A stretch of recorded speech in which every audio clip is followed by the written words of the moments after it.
Dear students, welcome to this session on literary criticism. Today, let us focus on John Dryden. John Dryden can be said to be the first great modern prose writer and the first great modern critic.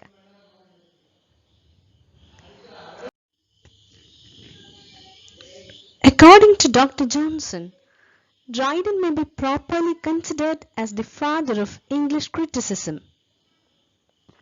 In this session, we will be discussing an extract from the work An Essay of Dramatic Poesy written by John Dryden.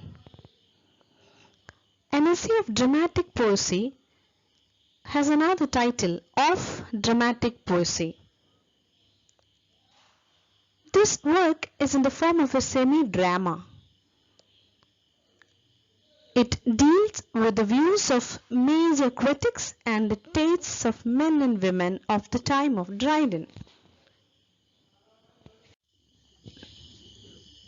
The narrative of An Essay of Dramatic Poesy has four debaters.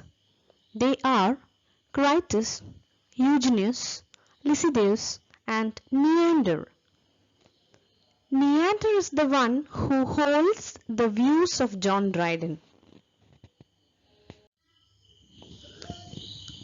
The work An Essay of Dramatic Poesy begins with a battle between England and the Netherlands. Four gentlemen are traveling by a boat to see the battle. They start a discussion on modern literature, and specifically the topic of discussion is the concept of the three unities, namely the unity of time, the unity of place, and that of action.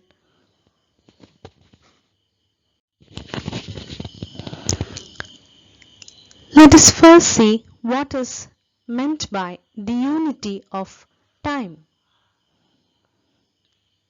The unity of time means the action in a play should be completed within the span of a day, that is, within 24 hours, the compass of a natural day. The reason is that the time of the feigned action or the represented action should be proportioned as near as can be to the duration of that time in which it is represented. All parts of the play should be equally subdivided. Equal duration should be given to all parts of a play. One act should not be longer than the remaining four acts. And if the writer wants to inform the audience about what has happened before, that is, in order to give background information to the audience, it can be delivered by narration. So the unity of time states that the action in a play must be completed within the span of a natural day, that is 24 hours.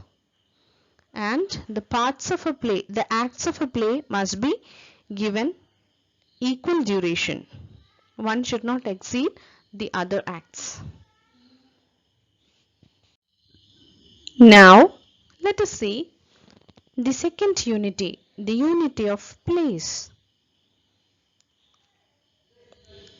The scene ought to be continued in the same place throughout the play. Same place where it is laid in the beginning.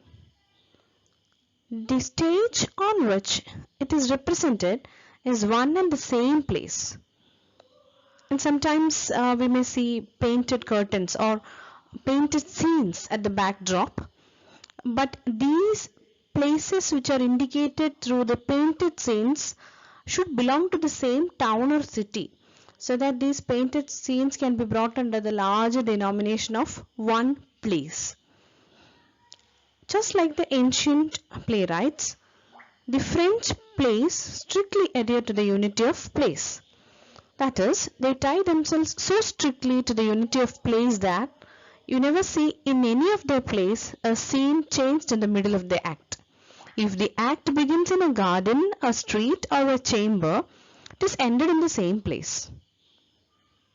So this is what you mean by unity of place. The action should be performed at one and the same place. If at all painted scenes are used as the backdrop, it should all fall under the denomination of a big city or a town. Now, let us see what the French tragedian Pierre Corneille said about the unity of place.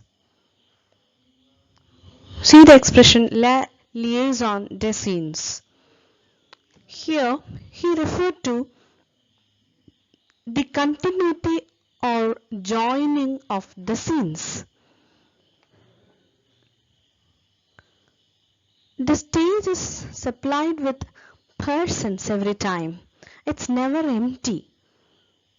Somebody who enters first has business with the second person, and somebody who has come second has some sort of business with the next person.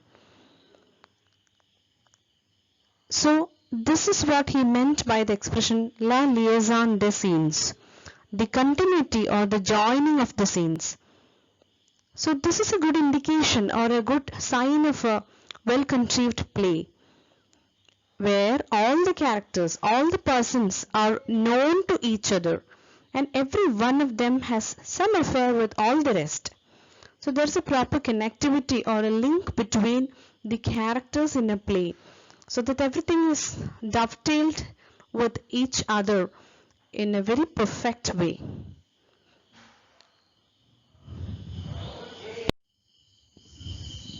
Let us see the third unity, that is the unity of action.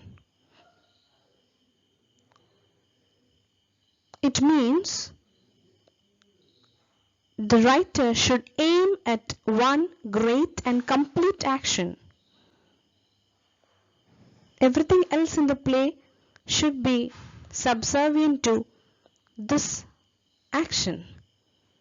And Pierre Corneille, the French tragedian, remarked that one complete action would leave the mind of the audience in a full repose. So this is what you mean by unity of action.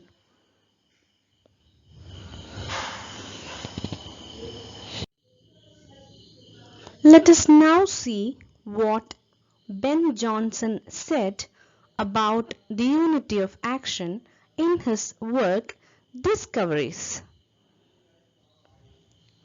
Two actions equally driven on by the writer would destroy the unity of the work.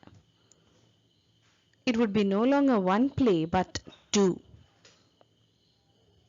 There may be many actions in a play. We call them subplots or underplots, but they must all be subservient to the great one.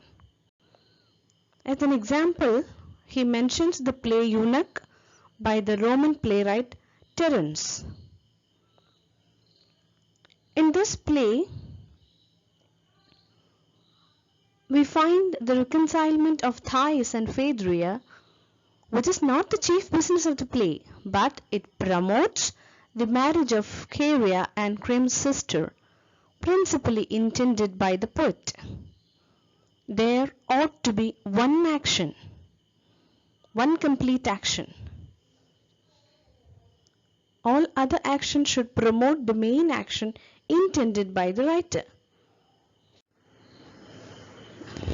At the end of the lesson, a word is mentioned about John Dryden's own observation about these rules.